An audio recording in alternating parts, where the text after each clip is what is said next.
안녕하세요. 김열수의 시한부 시작하겠습니다. 오늘은 2025 한미 자유의 방패 연습에 대해서 말씀을 드릴 텐데요. 크게 세 파트로 말씀을 드리겠습니다. 한미 자유의 방패 연습에 대해서, 개요에 대해서 말씀을 드리고, 아주 특징적인 연습이나 훈련이 있었거든요. 그걸 네 가지만 말씀을 드리고, 그리고 이제 성과 및 발전 방향 순으로 말씀을 드리겠습니다. 아시다시피 2022년도 프리덤 실드 자유의 방패가요, 3월 10일부터 20일까지 진행이 됐습니다.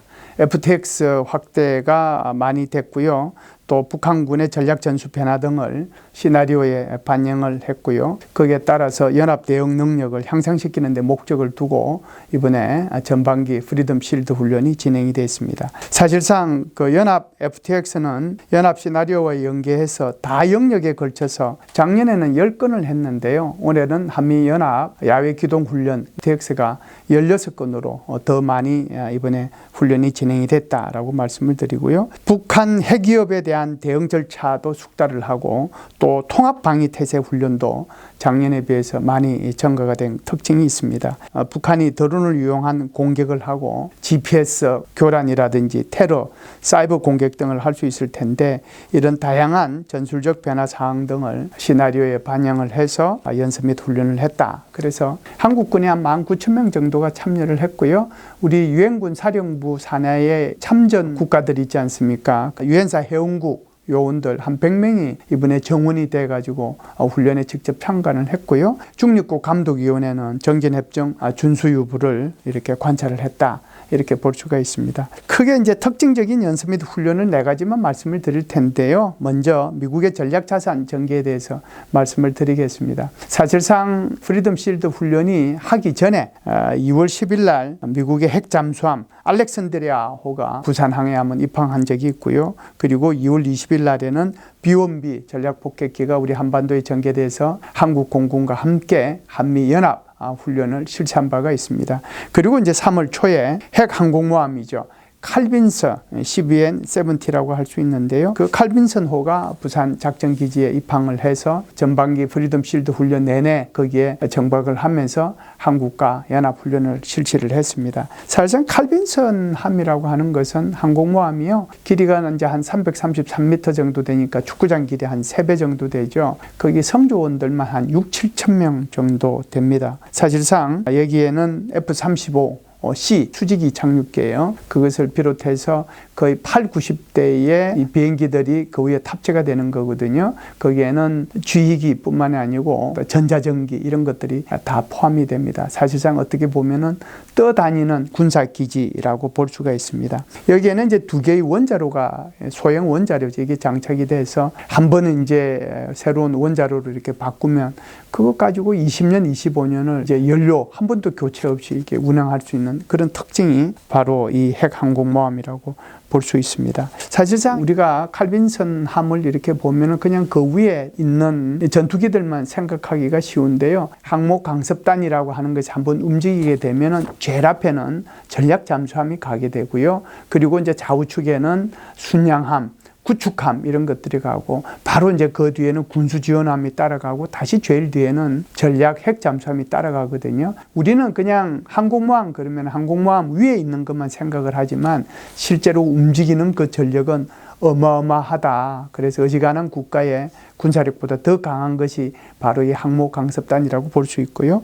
이번 같은 경우에는 미국의 순양함 그리고 이지석 구축함도 같이 입항을 했다라고 하는 그런 특징이 있겠습니다. 두 번째 특징을 말씀을 드리면은 CNI, C라고 하는 것은 컨벤셔널한 말이고요. N이라고 하는 것은 뉴클리어라고 하는 거고, I라고 하는 것은 인테그레이션이라고 하는 거거든요. 그러니까 한국의 첨단 재래식 전력과 미국의 핵무기를 통합한, 이것을 이제 우리가 CNI라고 얘기를 합니다. 통합한 연습을 했거든요. 여러분들 아시다시피 작년도 10월 1일 날 우리 한국은 전략사령부를 창설했지 않습니까? 그래서 이 전략사령부는 사실상 북한의 핵 대량 살상 무기 공격을 억제하고, 만일 이 억제가 실패하게 되면은 대응을 해야 되는데, 그 대응하는, 억제하고 대응하는 데 필요한 작전 계획을 수립하고 준비하고 시행하고 통제하고 게다가 이제 한미 간의 이런 확장 억제 시행과 관련된 임무를 수행하는 것이 한국의 전략사령부라고 볼 수가 있습니다.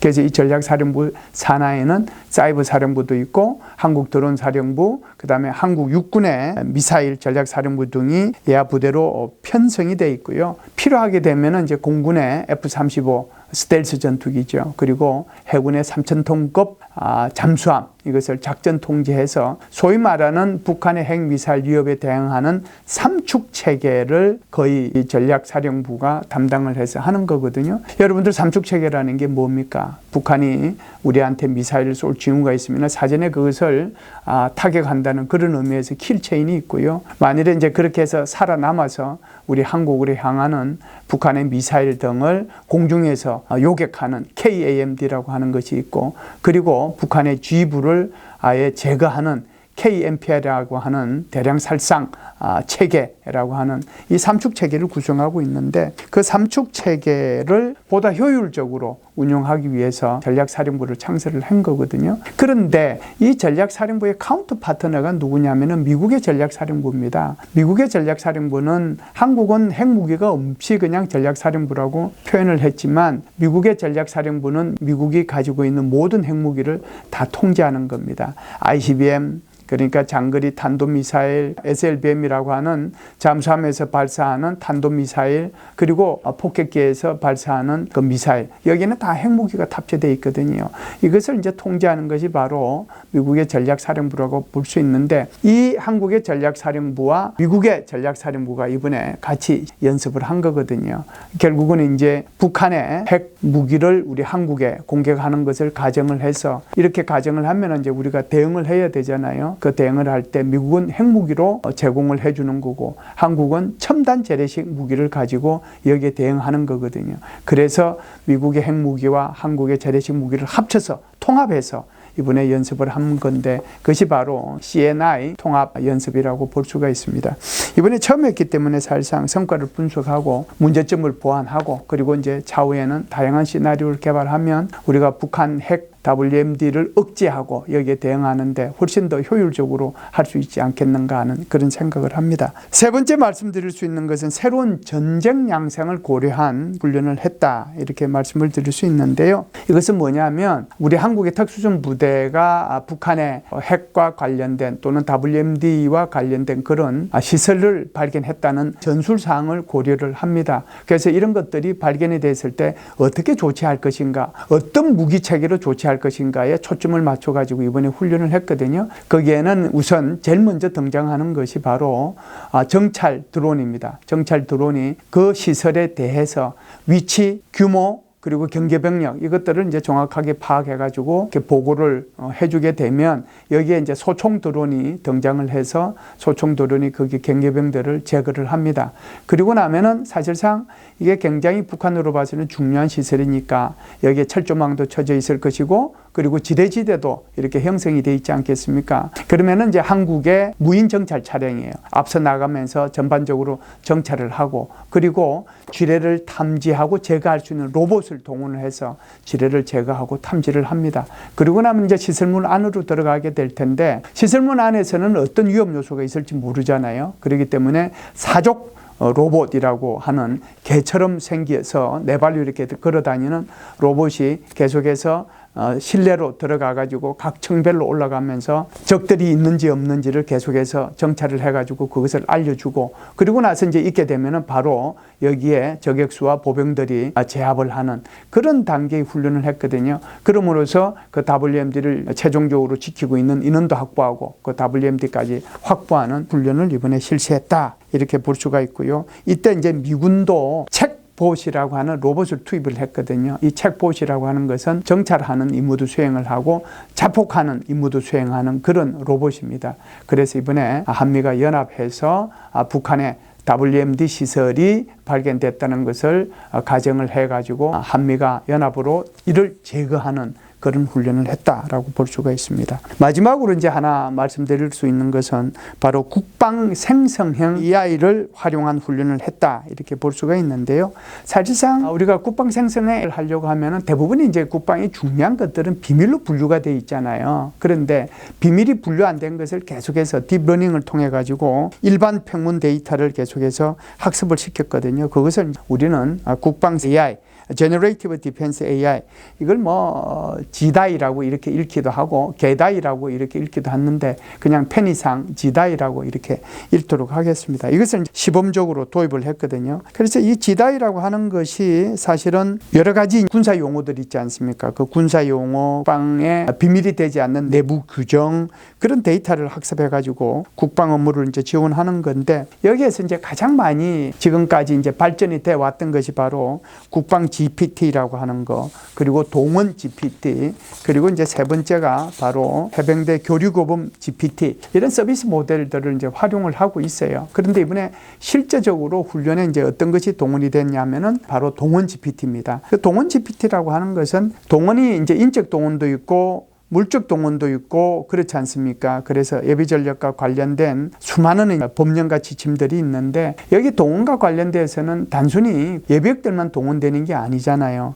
여기에는 민, 관, 군, 산, 학, 연 연구소까지 복잡하게 연계되어 있기 때문에 이런 대량의 복잡하고 복합적인 데이터를 다루게 되는데 이것이 이제 굉장히 이번에 잘 이제 활용을 한 사례가 되겠습니다. 특히 이제 동원 GPT 같은 경우에는 분초를 다투는 전장에서 업무 시간하고 노력을 줄여서 작전 템포를 높여줄 것으로 그렇게 기대되는 거죠. 그렇다라고 하면은 지다이라고 하는 거 이번에는 이제 동원 GPT만 가지고 활용을 했지만 사실상 이것이 더 발전이 되면 계속해서 군주의 통제 체계 여기에서도 지다이가 적용이 될 수도 있는 거고 사격 지휘 통제 체계 여기도 지다이를 적용을 할 수 있는 거고 그리고 AI 참모 체계 사실상 참모가 지금은 인사 작전 정보 이렇게 있는데 AI가 참모로서 역할을 수행하는 거죠. 그런 AI 참모 체계 등으로 발전이 가능하지 않겠느냐 이렇게 봅니다. 크게 네 가지를 말씀을 드렸는데요.